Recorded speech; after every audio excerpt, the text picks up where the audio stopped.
நேயர்கள் அனைவருக்கும் வணக்கம். வெண்முரசு நீர்க்கோலம் அத்தியாயம் 41. குருதிமை. 3ஆம் நாள் மழை விட்டு துளி சொட்டலும் நீர் பிசிறு காற்றுமாக நகரம் விம்மி கொண்டிருக்கையில் அரண்மனை முரசுகள் முழங்கின. அவ்வோசையை அவர்கள் இடியொலியாகவே கேட்டனர். நீர்த்திரை அதை ஈரத்துணி போல மூடியிருந்தமையால் மிக மெல்ல அப்பாலெங்கோ என ஒலித்தது. பின்னர்தான் அது முரசென தெளிந்தனர். நோக்குக நோக்குக நோக்குக என முழங்கியது முரசு. நிமித்திகன் உரத்த குரலில் அன்று அந்தியில் கலிதேவனுக்கான பூசனை நிகழப்போவதை அறிவித்தான். நம் மூத்தவர் விண் புகுந்தார். மழை விழுந்து நகர் தூய்மை கொண்டது. நாம் அளித்த பலிகளில் முதன்மையானதை நம் குடிகளுக்கிறைவன் ஏற்றுக்கொண்டார். வருக, இறையடி பணிக, அருள் பெருக. நீர்க்காற்று நகரை சூழ்ந்து வீசிக்கொண்டிருக்க மரங்களின் இலைகளும் கூரைகளும் பளிங்கு கற்கள் என சொட்டி கொண்டிருந்தன. பகல் முழுக்க நகரம் ஓசையடங்கி நனைந்த துணி போல அசைவிலா அலைகளாக கிடந்தது. உச்சி பொழுதுக்கு பின்னர் மெல்ல விழித்தெழுந்த போது கூட தோல் நனைந்த முரசின் ஓசை என்றே முழங்கியது. 3 நாள் மழை அனைவருக்கும் உடலோய்ந்த உள்வாழ்க்கை ஒன்றை அளித்திருந்தது. விழிகள் ஒளிக்கு கூசின. புற உலகை மறுத்தது உள்ளம். அவர்கள் நினைவுகளில் கனவுகளில் தனிமையில் திளைக்க விரும்பினர். தனிமை துயர் கொண்டது. அதன் இனிமை எஞ்சியிருந்த அவர்களின் உள்ளம் களியாட்டை வெறுத்தது.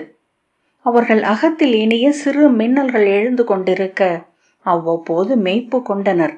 விடியமைந்து மென்துயிலில் மூழ்கிய போது கரிய அலைகளின் மேல் நின்று ததும்பிய செந்தாமரையை கண்டனர்.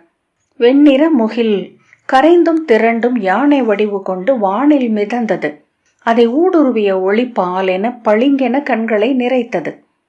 அன்று கதிர்முகம் தெளியவே இல்லை என்பதனால் பொழுதடைவதை உணர முடியவில்லை.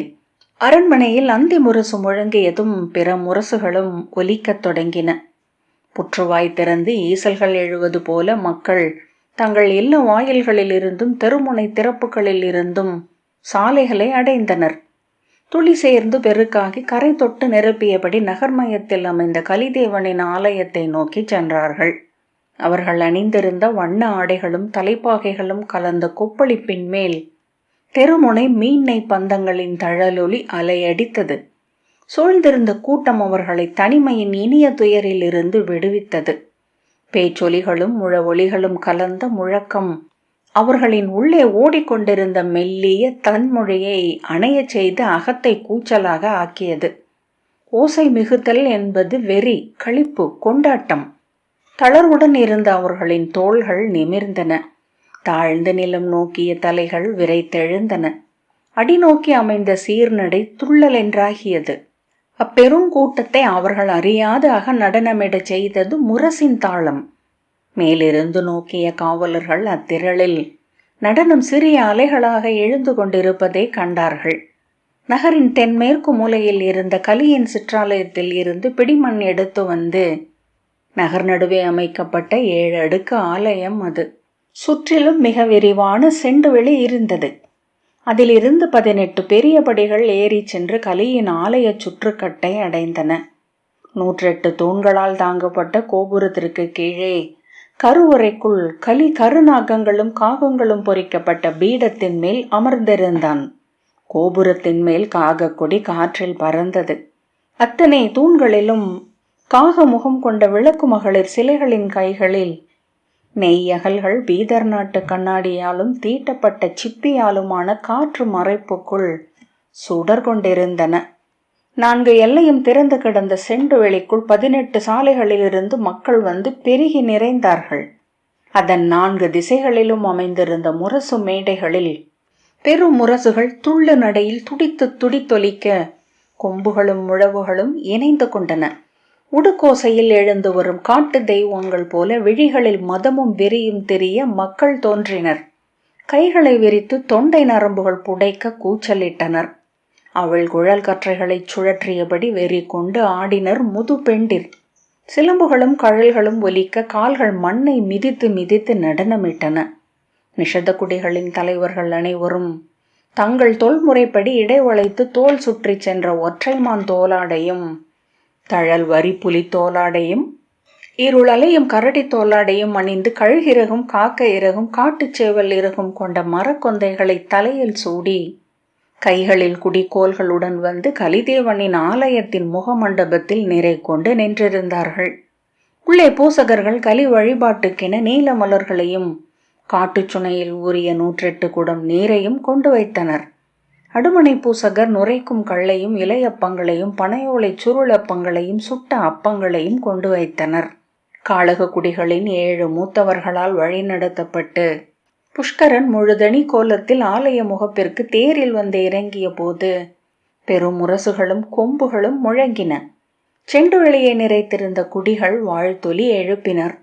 இசைச்சூதர் மங்கள இசை முழக்கி சூழ்ந்திருந்த காற்றை அக்காட்சிகள் அனைத்தும் வரையப்பட்ட ஓவிய திரைச்சீலை என்றாக்கினர். புஷ்கரனுடன் உடனுரை துணைவனாக ரிஷபன் அணிச்செதுக்கு பிடிக்கொண்ட உடைவாள் ஏந்தி வலப்பக்கம் நடந்து வந்தான். வாழ்த்தொலிகளும் குரவ யோசையும் சூழ அவர்கள் வந்து கலிதேவனின் கருவறைக்கு முன்னால் பலிபீடத்திற்கு வலப்பக்கமாக நின்றனர். செந்திரைகளாலேயே அரச பல்லக்கு வந்து நிலம் அமைந்தது. அதன் அருகே மரப்பீடம் கொண்டு போடப்பட்டது. திரைவிலைக்கு கை கூப்பியபடி இறங்கிய மாலினி தேவி இடையிலும் தோளிலும் காலக குடி பெண்களுக்குரிய முழங்கால் வரை வரும் ஒற்றை மான் தோலாடை சுற்றியிருந்தாள். கல் மாலைகளும் கல்குழைகளும் அணிந்து புலித்தோல் கச்சை கட்டி தலையில் காக இறகுகள் கொண்ட முடிவளை சூடியிருந்தாள். காளக குடியினரான 7 சேடியரால் சூழ்ந்து வழிநடத்தி அழைத்து வரப்பட்டு ஆலய முகப்பை அவள் அடைவது வரை குடிகளின் வாழ்த்துக்களே அவளை ஏந்தி வந்தன. காளக குடியின் மூத்த பெண்டிர் 12 நிறைநீர் குடங்களும் அகல் சுடர்களும் ஏந்தி உடன் வர புஷ்கரனின் அன்னை சம்புகை கலிங்க இளவரசியை எதிர்கொண்டு கல் மண் நீர் மலர் கனி என்னும் 5 கான்மங்கலங்கள் கொண்ட தாளத்தை அழைத்து நெற்றியில் பலி விலங்கின் குருதி உலர்ந்த கருஞ்சாந்தால் பொட்டிட்டு வாழ்த்தினாள். அவள் குனிந்த அன்னையின் கால் தொட்டு சென்னி சூடினாள். அன்னையர் அவளை அழைத்து வந்து கலிதேவன் முன்னால் நிறுத்தினார்கள். பூசக குலத்து மூதன்னையர் 7 செங்குருதி நிறைந்த குவளை கொண்ட கரித்தாளத்தை உழிந்து காட்டி கண்ணேறு கழைத்தனர். கலியின் காலடியில் 72 நாள் வைத்து வழிபட்டு எடுத்த கருந்தாலையை பூசகி எடுத்து நீட்ட புஷ்கரனின் அன்னை அதை மாலினியின் இடக்கையில் காப்பென கட்டினாள். பிரிதொரு மூதன்னை அளித்த நெய் விளக்குடன் அவள் சென்று கலிதேவனின் கருவறை முகப்பில் பலிபீடத்தின் இடப்பக்கம் நின்றாள்.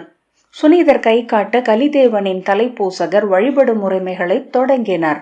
108 கலம் நீரால் கரிய தேவன் முழுகாட்டப்பட்டான்.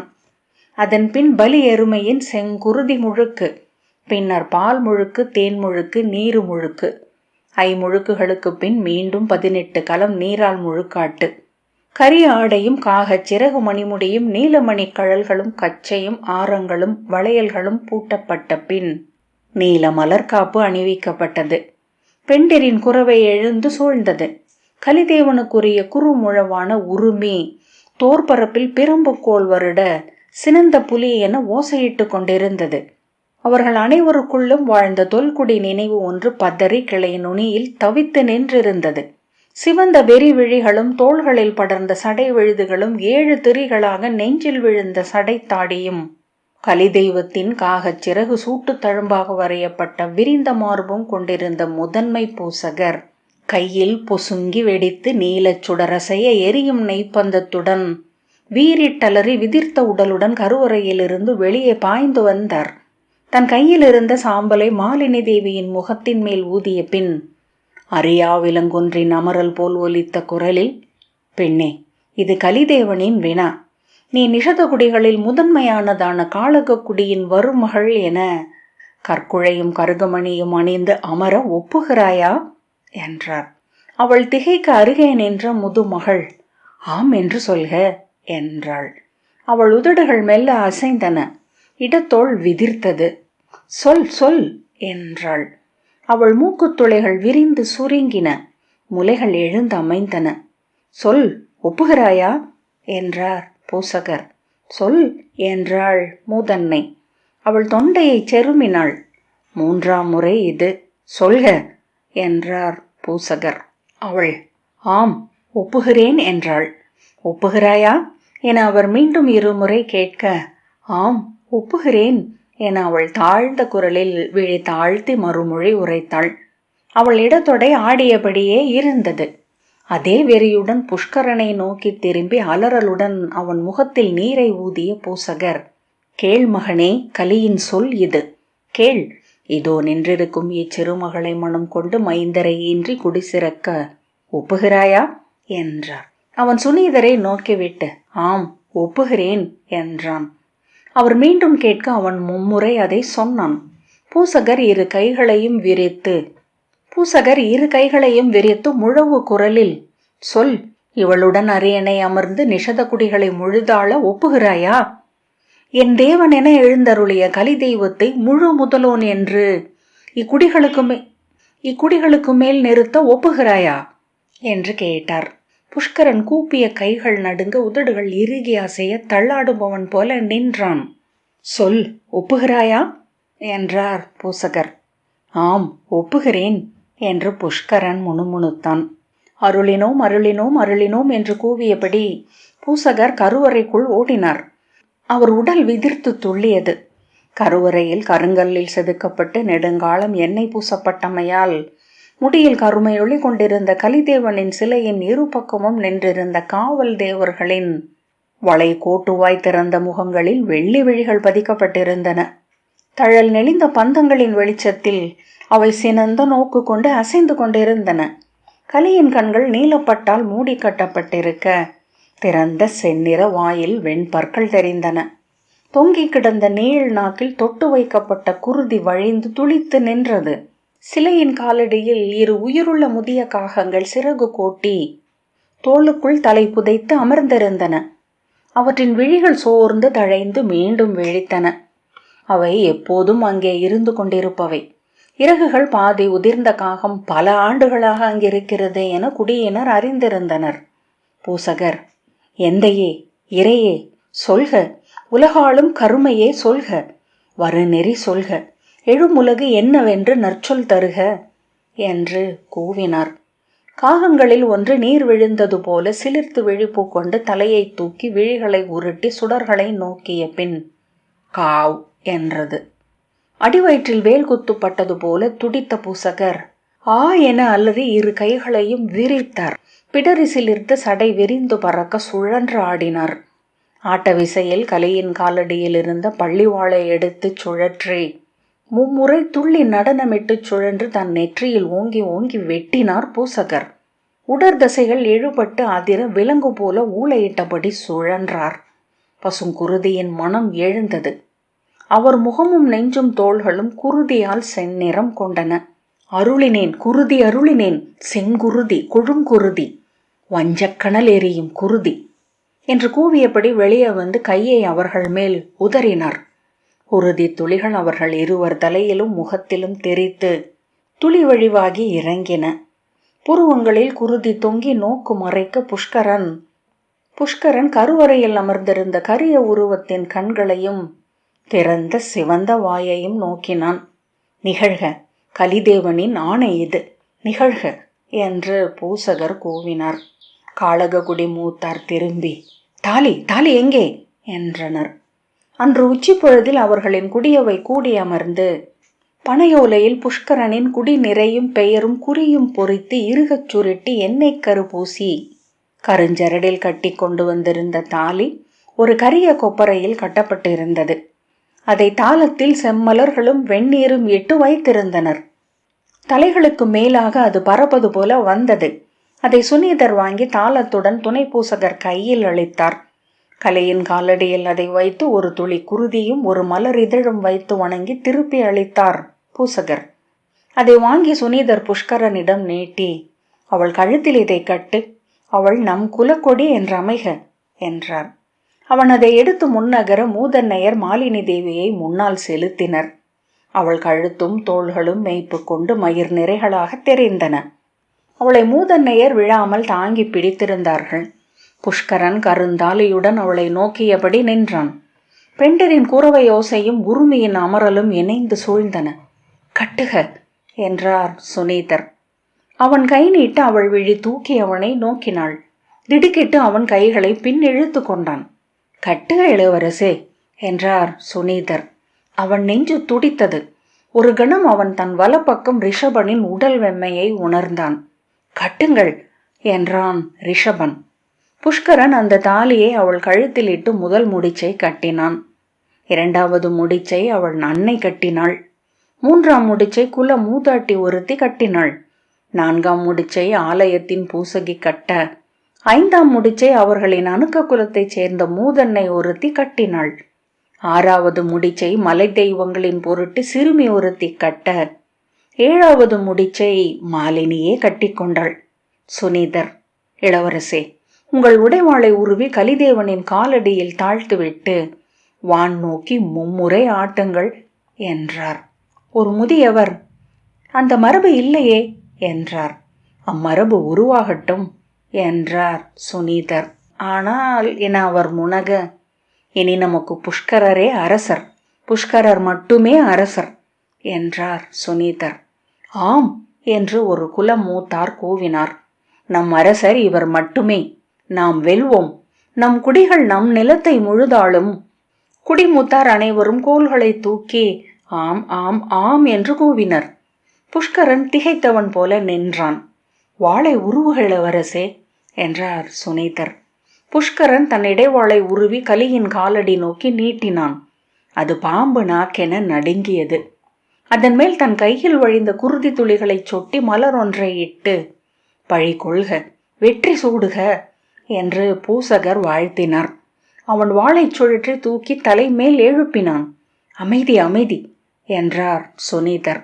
புஷ்கரன் கைகள் நடுங்க உடல் மேய்ப்பு கொண்டது. வஞ்சினம் உரையுங்கள் இளவரசே என்றார் சுனீதர். அது நம் தெய்வத்தின் ஆணை என்றார் இன்னொருவர். அவன் மூச்சு வாங்கினான். வாள் கையில் காற்றுப்பட்ட கொடி என படபடப்பதாக தோன்றியது. என்றார் சுனீதர். அவன் வாளை ஆட்டினான்.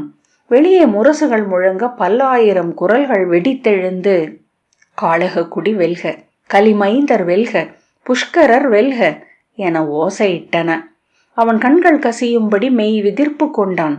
குருதியால் கழுவுவேன், குருதி ஒன்றை மட்டுமே நிகர் வைப்பேன், ஆணை ஆணை ஆணை என்றான். ஆம், ஆணை ஆணை ஆணை என்றனர் சூழ்ந்திருந்த குடி தலைவர்கள்.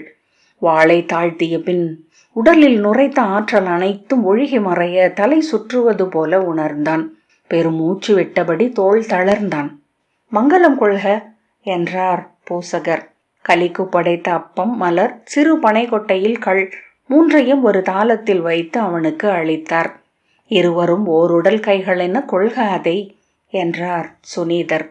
புஷ்கரனும் மாலினியும் கை நீட்டி அத்தாளத்தை வாங்கி கொண்டனர். பூசகர் பலிக்குருதி மையை தொட்டு இருவருக்கும் பொட்டளித்தார். தெய்வம் துணை கொள்ளும், எதற்கும் அஞ்சேல், எங்கும் தளரேல், என் நிலையிலும் பின் நோக்கேல், ஆம் அவ்வாறே ஆகுக என்றார் பூசகர். அவர்கள் இருவரும் அவரை வணங்கி விலகினர். சுனீதர் பெருமூச்சுடன் உடல் இயல்பாகி முகம் மலர்ந்து மணவினை முடிந்தது. கலிங்க இளவரசி நம் குடிக்கு தலைவி என்றானாள். நிஷத குலம் என்றும் என் நாளை கொண்டாடட்டும். இத்தருணம் நம் குடிவழிகளின் நினைவில் வாழட்டும் என்றார். அனைவரும் ஒருவரை ஒருவர் தழுவிக்கொண்டு சிரித்து முகமன் பரிமாறிக்கொண்டார்கள். செல்வோம் என்று சுனீதர் புஷ்கரனை தொட்டார். எரிச்சல் கொண்டவன் போல, காற்றில் எதையோ சுழற்றியபடி, எதையோ எண்ணி தடுமாறுபவன் போல, கை விரல்களால் காற்றில் எதையோ சுழற்றியபடி புஷ்கரன் அவருடன் நடந்தான்.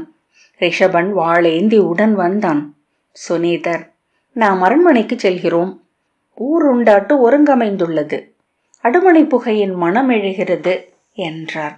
ரிஷபன், நம் தேர் மறுபக்கம் சென்று நின்றுள்ளது அரசே என்றான். புஷ்கரன் சினத்துடன் அவனை நோக்கி, தெரியும், இருவரும் இணைந்து மக்கள் நடுவே செல்ல வேண்டும். அவர்களின் நல்வாழ்த்துக்கள் பொழியட்டும் என்றார் சுனீதர். புஷ்கரனின் இடப்பக்கம் மாலினி தேவி வந்து நின்றாள். அவர்களின் ஆடை முனைகளை மூதன்னையர் சேர்த்து கட்டினர். வாழ்த்தொலி எழுப்பியபடி மக்கள் அரிசியையும் மலரையும் அவர்கள் மேல் தூவினர். மாலினியின் சுட்டு விரலை தன் சுட்டு விரலால் பற்றியபடி புஷ்கரன் மக்கள் நடுவே உருவான ஆழ் நெடும் பாதையில் நடந்தான். வாளுடன் ரிஷபன் உடன் வந்தான். மலர்களும் அரிசியும் உடல் மேல் விழுவது அவனுக்கு உள புரட்டலை அணித்தது. தலையில் தொங்கி நின்ற மலர்களை தட்டிவிட விரும்பினான்.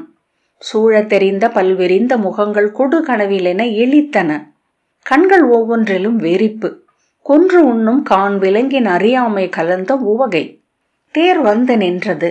சுனீதர், அரண்மனைக்கு செல்லுங்கள் இளவரசே. அரச ஆடையில் உண்டாட்டுக்கு எழுந்தருளுங்கள். அரசியும் ஆடை மாற்றி வந்து சேரட்டும். அதற்குள் இங்குள்ள மக்கள் வழிபாடு முடிந்து ஊன்கூடங்களுக்கு வந்து விடுவார்கள் என்றார். அவன் நன்று என்ற பின் படிகளில் கால் வைத்து மேலேறினான். ரிஷபன் வாழ் தாழ்த்தி வணங்கி 3 எட்டு வைத்து பின்னடைந்தான். மாலினி தேவி அவனுக்கு பின்னால் படியில் ஏறி அவன் அருகே அமர்ந்தாள். தேர் மெல்லிய உலுக்கலுடன் உயிர் கொண்டது. புறவி ஒன்று சீறி மூச்சு விட்டது. வெளியே அரசர் கிளம்புவதை அறிவிக்கும் முரசொலியும் கொம்பொலியும் எழுந்தன. தேர் நகர்ந்து உலுக்கி மெல்ல சாலையை அடைந்து விரைவு கொண்டது. குளிர்ந்த காற்று திரைச்சேலைகளை அசைத்தபடி உள்ளே பெருகி வந்தது. அவன் மீண்டும் புறவியின் சீரலோசையை கேட்டான். ஆனால் அது அருகில் என சித்தம் உணர்ந்ததும் திரும்பி பார்த்தான். மேலாடையால் முகத்தை மூடியபடி மாலினி தேவி அழுது கொண்டிருந்தாள். சில கணங்கள் அவன் அவளையே நோக்கினான். 2 முறை வாயும் கையும் அசைந்தன. சொல்லெடுக்காமல் திரும்பி கண்களை மூடிக்கொண்டான். சகட ஒலியின் நேர்த்தியான தாளம் அவனை ஆறுதல் படுத்துவதாக தோன்றியது. நீர்க்கோலம் 41வது அத்தியாயம் இத்துடன் நிறைவு பெற்றது. நன்றி.